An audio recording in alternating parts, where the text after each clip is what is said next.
আলাইকুম সুপ্রিয় দর্শক। গত দিনে যে গ্যাপটিন রানি তৈরি করতে দিয়েছিলাম ওটা খুব একটা ভালো হয় নাই, অনেকটাই হয় নাই। তাহলে আজকে আবার এই পদ্ধতি করে দেখব, দেখি এই পদ্ধতি কেমন হয়। এই যে এই ডিমটা দেখেন,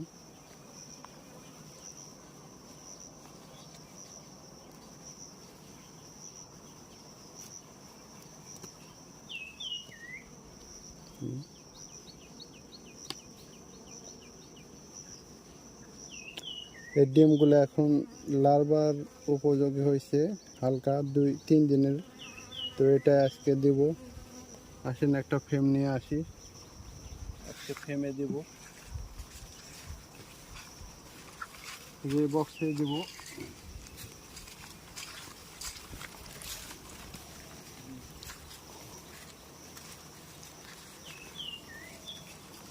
দেখেন মাছের অবস্থা যা আছে অনেক ভালো।